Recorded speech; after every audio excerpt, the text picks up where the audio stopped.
Good morning students, मैं हूँ आपकी हिंदी टीचर क्रिस्टल स्कूल से। स्टूडेंट्स, हमने यहाँ पे चैप्टर नंबर 12 है ओणम। तो ये हमने देखा था यहाँ पे कि ओणम जो है वो केरल राज्य में मनाया जाता है। और हमने यहाँ पे एक कहानी भी सुनी थी महाबली की। तो ये कहानी आपने देखी थी कि यह महाबली नाम का एक राजा था। तो वो बहुत ही दानवीर था और उसको थोड़ा घमंड आ गया, और इसका घमंड तोड़ने के लिए विष्णु भगवान ने वामन का अवतार लिया और फिर उसका घमंड तोड़ा था। ठीक है, उन्होंने अपने चरण जो थे 3 चरण तक उन्होंने ये मांगा था कि मुझे 3 चरण जो है वो मुझे पृथ्वी का हिस्सा चाहिए। तो उसका घमंड तोड़ने के लिए भगवान विष्णु ने ये महाबली जो था उसका घमंड चूर किया था। तो ये कहानी भी हमने देखी थी, और कहाँ पर किस तरह से ये ओणम का त्यौहार जो है वो मनाया जाता है। और ओणम के अवसर पर जो उसकी राजधानी है तिरुवनंतपुरम, उसको भी चारों ओर से सजाई जाती है, और बहुत ही हर्ष और उल्लास के साथ ये त्यौहार जो है वो मनाया जाता है। ठीक है, तो इस चैप्टर के अंदर हमने देखा था त्यौहार का महत्व और संस्कृति की जानकारी। ठीक है, तो ये त्यौहार जो है वो क्यों मनाया जाता है और इस त्यौहार का महत्व क्या है, ये सब कुछ हमने यहाँ पे देखा था। अब यहाँ पे शब्दार्थ है, तो वो शब्दार्थ हम देखते हैं। ठीक है, अत्यंत तो बहुत अधिक, ज़्यादातर जिसे कहते हैं ना, दानशील जो दान देता है। ठीक है, दान देने वाला। पग तो कदम, विशाल तो बहुत बड़ा, विशिष्ट विशेष, विशेष यानी स्पेशल जिसे हम कहते हैं। पराक्रम तो वीर और साहसी। फिर यहाँ पे है चूर चूर करना, नष्ट करना। जो बलि का घमंड वो नष्ट कर देते हैं ना, उसे ख़त्म कर देते हैं। चूर चूर करना, नष्ट करना। गर्व, घमंड। भेंट, उपहार। समृद्धि, खुशहाली। ज्ञात हुआ, पता चलना। तो अब हम यहाँ पे कुछ क्वेश्चन है, ओरल क्वेश्चन, मौखिक क्वेश्चन है, उसे हम देखते हैं। ओणम किस राज्य में मनाया जाता है? तो हमने अभी देखा कि भाई ओणम जो है वो केरल में मनाया जाता है। केरल की राजधानी कौन सी है? तो केरल की राजधानी तिरुवनंतपुरम है।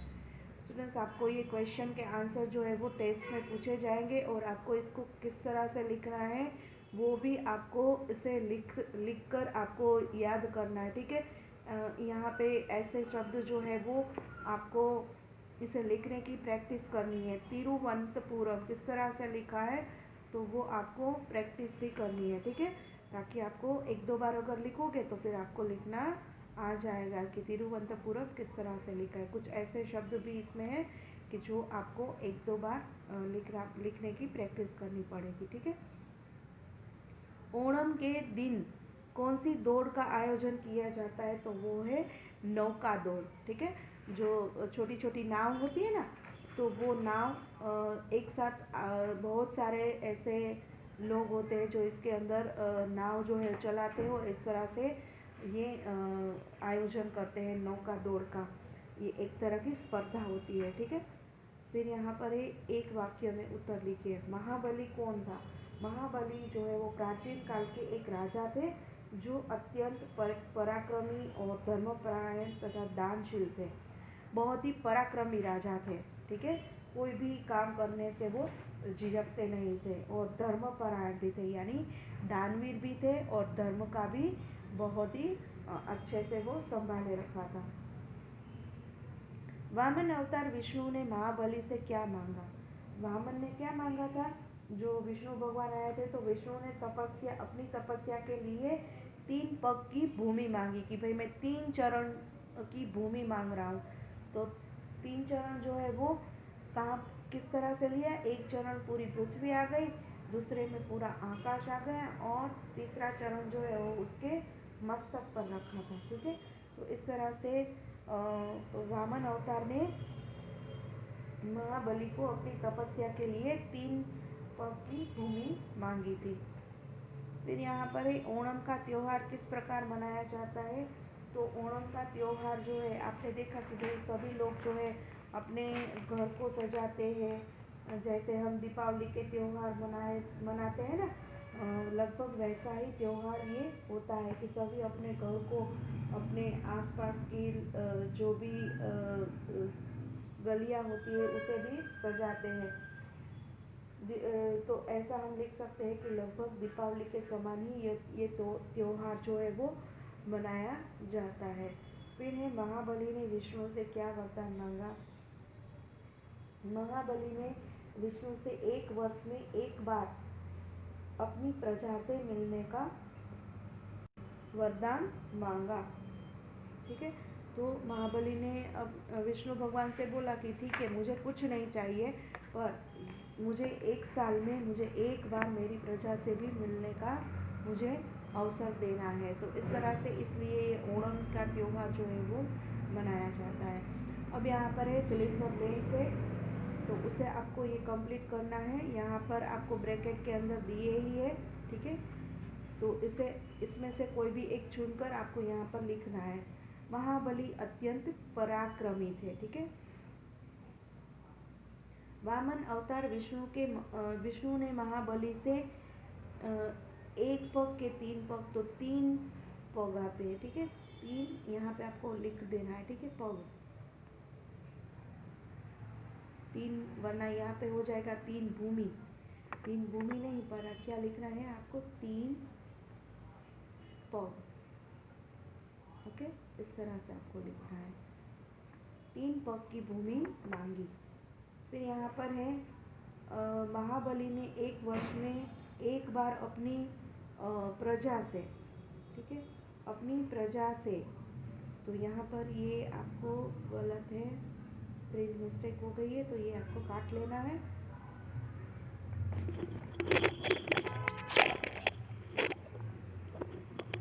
और आपको यहाँ पे जो दिया है, महाबली ने एक वर्ष में एक बार अपनी प्रजा से मिलने का। ठीक है, तो यहाँ पे प्रजा आएगा। ओके, फिर यहाँ पर ओणम पर रात्रि में के पास दीपक रखकर पूजा की जाती है। तो कहाँ पर ये जो है वो पूजा की जाती है, तो है पुक्कलम। ठीक है, हमने ये भी देखा था। फिर यहाँ पर है सही उत्तर पर टिक करना है। भगवान विष्णु ने कौन सा अवतार धारण किया था, तो यहाँ पर आएगा वामन। फिर नेक्स्ट है यहाँ पे भगवान विष्णु राजा महाबली की किस चीज़ को लेकर बहुत ही प्रसन्न हुए थे, तो उनकी दानवीरता।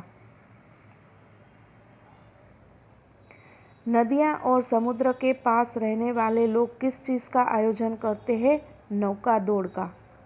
ठीक है, अब यहाँ पर कुछ और एक्सरसाइज है।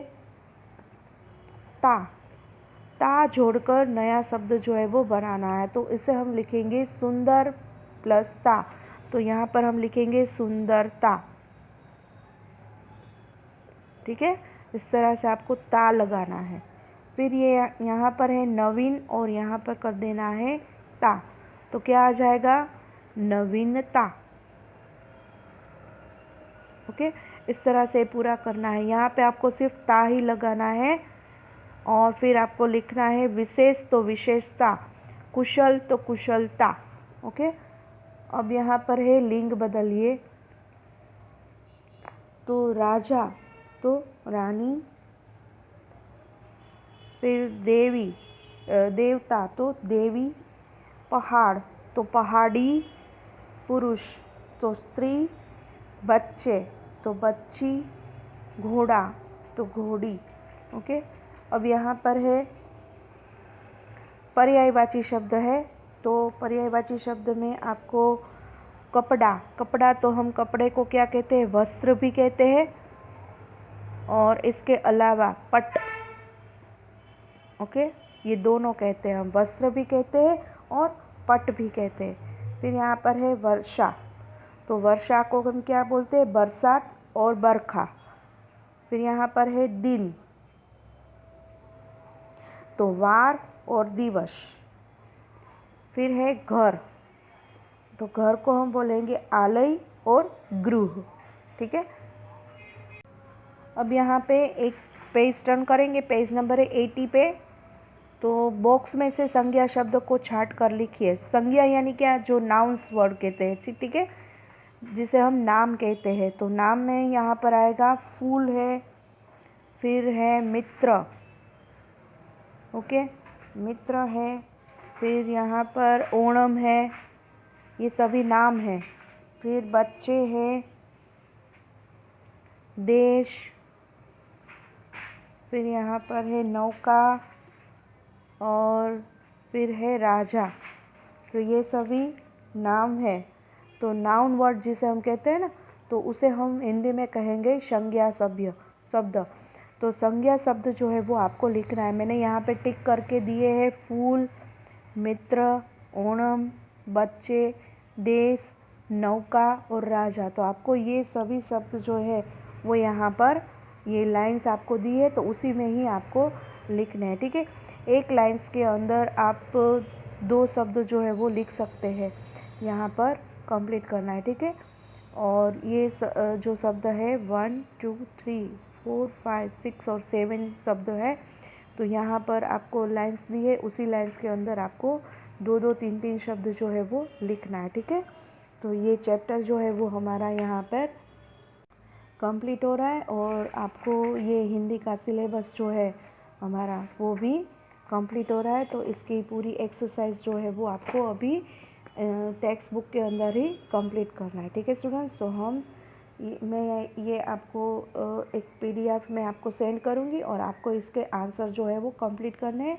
तो हम यहाँ तक रखते हैं, और फिर जब आगे का कुछ एक्सरसाइज या कुछ करनी है, रिवीजन करना है, तो वो हम नेक्स्ट वीडियो के अंदर कंप्लीट करेंगे। Okay students. तो हम यहाँ तक रखते हैं। Okay, thank you.